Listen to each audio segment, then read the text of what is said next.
Alors, je suis aujourd'hui au Polar à la plage, le 17 juin, et je m'entretiens avec l'auteur de La Daronne, Grand Prix de littérature policière, Anne-Laure Ker.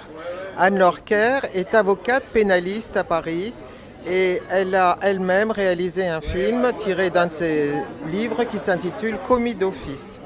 Anne-Laure, pouvez-vous me parler un petit peu de votre personnage principal, tout d'abord? Alors, la daronne, qui s'appelle Patience, Portefeu, qui est une Madame Tout-le-Monde, c'est une petite dame, tout ce qu'il y a de plus normal, qui peine à joindre les deux bouts entre l'EHPAD où est enfermée sa mère, qui coûte une fortune, le logement de ses filles, son quotidien, le fait qu'elle n'ait pas de retraite, puisque les traducteurs, interprètes judiciaires n'ont pas de retraite et pas de sécurité sociale. Elle se dit à 55 ans, mais qu'est-ce que je vais devenir? Et grâce à son métier, elle arrive à trouver un moyen de gagner beaucoup d'argent. Voilà. C'est peut-être pas un moyen très légal. Non, mais en 2 ans de dédicaces et signatures et rencontres avec le public, je n'ai pas eu une personne qui a trouvé ça immoral. Ce qui doit montrer quand même un certain désarroi social. Peut-être. On ne va pas en dire davantage parce qu'on va inviter nos auditeurs à lire le livre. Alors parlez-moi peut-être un peu de votre parcours. Comment êtes-vous venu à écrire des romans policiers? Eh bien, tout simplement, je ne sais pas, j'ai toujours écrit, donc quand j'ai prêté serment, j'ai continué à écrire, ça n'a pas changé. Mais oui, l'écriture, c'est pas un métier, c'est une nécessité intérieure, donc on ne commence pas un jour à écrire, voilà, c'est toujours été le cas. Et là, vous vous inspirez de votre métier? Oui, c'est un peu un truc de feignant, c'est parce que j'ai beaucoup de matériel, donc ça me permet de piocher dedans pour trouver des histoires et des anecdotes croustillantes. Oui, croustillante, mais alors moi ce que j'aimerais savoir, parce que je lis moi-même beaucoup de romans policiers, j'aimerais quand même savoir, mais c'est idiot comme question, je m'en doute, une sorte de différence entre vos personnages et la réalité. En fait, mes personnages sont des personnages de fiction, mais ce que je puise dans la réalité, c'est le caractère comique. Parce que j'ai beaucoup d'écoutes téléphoniques, par exemple, ce qui est le cas, je m'en suis beaucoup servi pour la daronne. C'est que j'ai des centaines et des centaines, des milliers d'heures d'écoutes téléphoniques dans mes dossiers. Et il y a des grands auteurs qui parlent entre eux.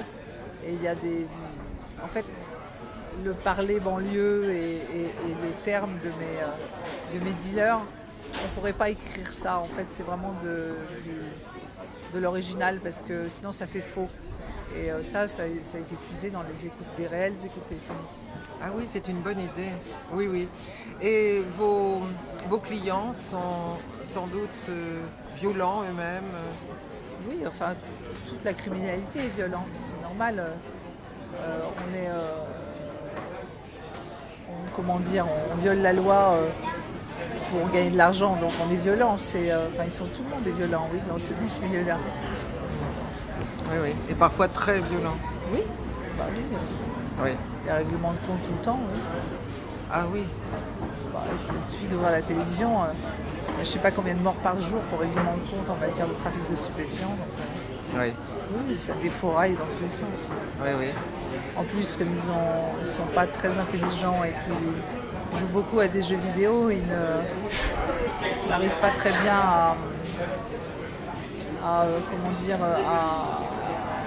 à se rendre compte de la valeur de la vie humaine, quoi. Donc ils ont l'impression que quand on appuie sur un bouton, on fait disparaître quelqu'un, mais ils ont pas, comme ils sont immatures et très très jeunes en général, ils ne prennent pas toute la proportion de ce que ça représente, quoi. Ah oui, vous parlez de jeux vidéo, est-ce que ce sont surtout des jeunes? Ah bah, les criminels, oui, la criminalité, il faut être jeune et courir vite. Ah oui, oui, d'accord. Oui. Ils sont entre 16 et 25 ans. Entendu, oui, oui. Et socialement? Socialement, ça se recrute dans les couches défavorisées de la population, évidemment. On ne viole pas la loi par plaisir. Je pense que c'est aussi parce qu'on n'a absolument on ne voit aucune issue de sa vie. Et puis c'est toujours mieux de gagner 1 000 € par jour que de gagner 1 000 € par mois. Et c'est ce que rapporte le trafic de stupéfiants. Donc c'est difficile de leur expliquer que faire autre chose. Je comprends. Oui, oui, oui. Comme ils sont dans un modèle matérialiste, ce qui les intéresse, c'est d'avoir une belle voiture, une belle nana. Et on n'hésite pas à tuer. Oh bah non. Oui. Et après, donc, ils écopent de combien d'années? De 30 ans, 25 ans, 15 ans, 19 ans. Oui, oui, oui. Oui. Donc vous aviez un matériau, la brute, tout à fait Oui, bien sûr. intéressant. Oui, mais il suffit de voir son poste de télé aussi. C'est vraiment tous les jours. Oui, oui, oui. Oui. Est-ce que vous avez un nouveau roman en chantier? Ouais, j'ai commencé quelque chose, mais je ne sais pas si ça va être bien. Pour le moment, c'est trop tôt pour le dire. La daronne, j'ai tâtonné dans le noir pendant presque 2 ans avant de commencer à trouver quelque chose. Une cohérence dans ce que j'écrivais. C'est pas évident du tout. Je pars pas avec un plan, donc c'est très nébuleux au départ. Parce que votre premier héros était Christophe Leibowitz, Ouais. qui était lui-même avocat pénaliste Mais comme vous.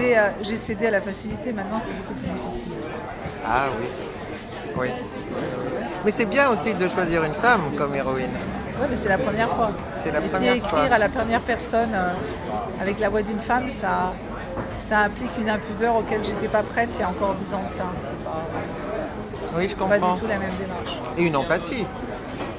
Ouais, mais surtout une impudeur, parce qu'on doit parler de vraiment ce qu'on est soi, parce que quand on parle d'un personnage masculin, on met une distance entre ce qu'on écrit et Entendu. alors qu'écrire sur un personnage féminin, évidemment, il y a beaucoup de moi là-dedans, c'est pas du tout la même chose. Oui, oui, oui.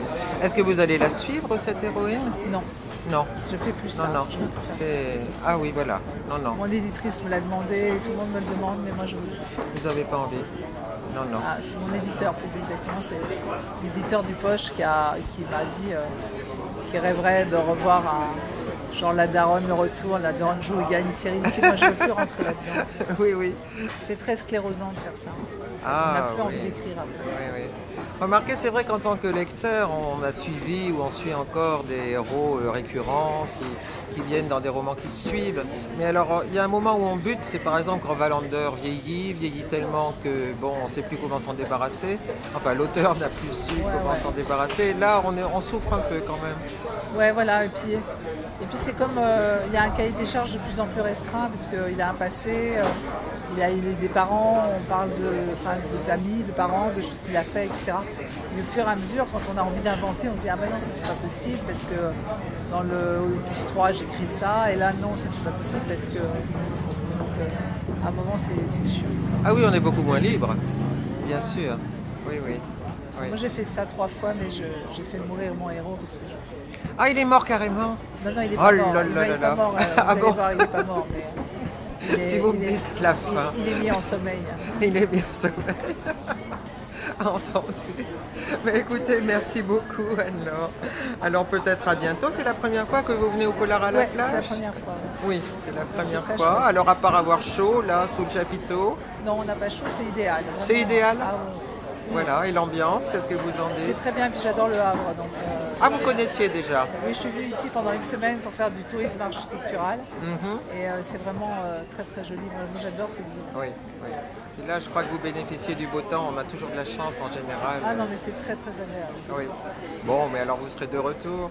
Ouais, Vous bah, serez un héros récurrent du Polar à la j'aime plage. vraiment beaucoup cet endroit. Voilà.